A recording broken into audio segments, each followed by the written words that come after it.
നമസ്കാരം. ഇന്ത്യയുടെ വ്യോമ പ്രതിരോധ ശേഷിക്ക് പുതിയ മാനം നൽകിക്കൊണ്ട് റഷ്യൻ നിർമ്മിത S-400 ട്രയഫ് വ്യോമ പ്രതിരോധ സംവിധാനങ്ങൾക്കായി 300 മിസൈലുകൾ കൂടി വാങ്ങാൻ രാജ്യം ഒരുങ്ങുന്നതായി സുപ്രധാന റിപ്പോർട്ടുകൾ പുറത്തുവരുന്നുണ്ട്. ഈ നീക്കം ഇന്ത്യ റഷ്യ പ്രതിരോധ സഹകരണത്തിലെ ചരിത്രപരമായ ആഴം വർദ്ധിപ്പിക്കുകയും രാജ്യത്തിന്റെ സൈനിക ശക്തിക്ക് ഗണ്യമായ ഉത്തേജനം നൽകുകയും ചെയ്യുന്നുണ്ട്. നിലവിൽ ഓപ്പറേഷൻ സിന്ദൂർ എന്ന കോഡ് നാമത്തിൽ വിന്യസിച്ചിട്ടുള്ള S-400 സംവിധാനങ്ങളുടെ കാര്യക്ഷമതയും പ്രഹരശേഷിയും വർദ്ധിപ്പിക്കുകയാണ് ഈ പുതിയ മിസൈൽ ശേഖരം ലക്ഷ്യമെടുത്ത്. ഈ സുപ്രധാന വാങ്ങൽ നടപടികൾക്കായി ഇന്ത്യ ഉടൻ തന്നെ റഷ്യയ്ക്ക് ഒരു അഭ്യർത്ഥന നൽകാൻ സാധ്യത ഉണ്ടെന്നാണ് പ്രതിരോധ വൃത്തങ്ങൾ നൽകുന്ന സൂചന. S-400 സംവിധാനങ്ങൾക്ക് ഇന്ത്യ നൽകിയിട്ടുള്ള പേര് സുദർശൻ ചക്ര എന്നാണ്.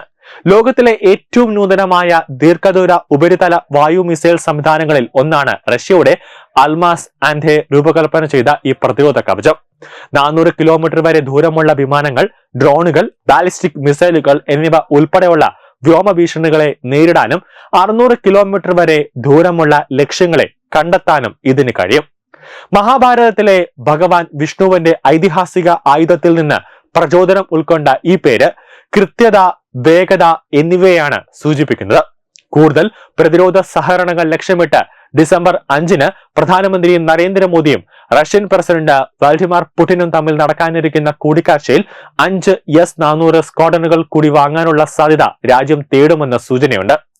ഇതിനു പുറമെ റഷ്യയുടെ 5ാം തലമുറ സുഖോയ് 57 യുദ്ധവിമാനങ്ങൾ വാങ്ങുന്നതും ഇന്ത്യയുടെ പരിഗണനയിലാണ്. ടൈംസ് ഓഫ് ഇന്ത്യ റിപ്പോർട്ട് പ്രകാരം അമേരിക്കൻ F-35 ലൈറ്റനിംഗ് സെക്കൻഡ് വിമാനങ്ങൾക്ക് പകരമായി മോസ്കോ സജീവമായി പ്രോത്സാഹിപ്പിക്കുന്ന സുഖോയ് 57 വിമാനങ്ങളുടെ 2-3 സ്ക്വാഡ്രനുകൾ വാങ്ങുന്നത് ഇന്ത്യ ഒരു പരിഗണന വിഷയമായി എടുത്തേക്കാമെന്നാണ് പുറത്തുവരുന്ന വാർത്തകൾ സൂചിപ്പിക്കുന്നത്.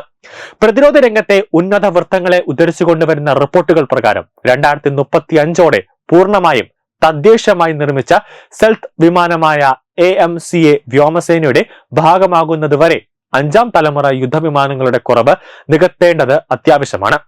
സുഖോയ് 57, F-35 അല്ലെങ്കിൽ മറ്റേതെങ്കിലും വിമാനം തിരഞ്ഞെടുക്കുന്നതിനെ കുറിച്ച് തീരുമാനമെടുത്തിട്ടില്ല എങ്കിലും 2-3 സ്ക്വാഡ്രനുകളെ ഉൾപ്പെടുത്താൻ IAF-ന് ഒരു സാഹചര്യമുണ്ട്. അങ്ങനെയാണ് ഒരു ഉന്നത ഉദ്യോഗസ്ഥൻ അഭിപ്രായപ്പെടുന്നതായി റിപ്പോർട്ടുകൾ പറയുന്നത്.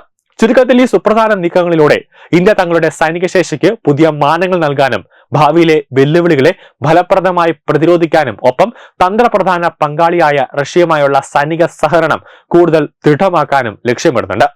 ഈ പ്രതിരോധ ഇടപാടുകൾ രാജ്യത്തിന്റെ ദേശീയ സുരക്ഷാ താൽപര്യങ്ങൾക്ക് അടിവര ഇടുന്നതിനോടൊപ്പം മേഖലയിലെ തന്ത്രപരമായ സന്തുലിതാവസ്ഥ നിലനിർത്തുന്നതിൽ ഇന്ത്യയുടെ സ്ഥാനം ഉറപ്പിക്കുകയും ചെയ്യുന്നുണ്ട്. News desk Tatwamayi news.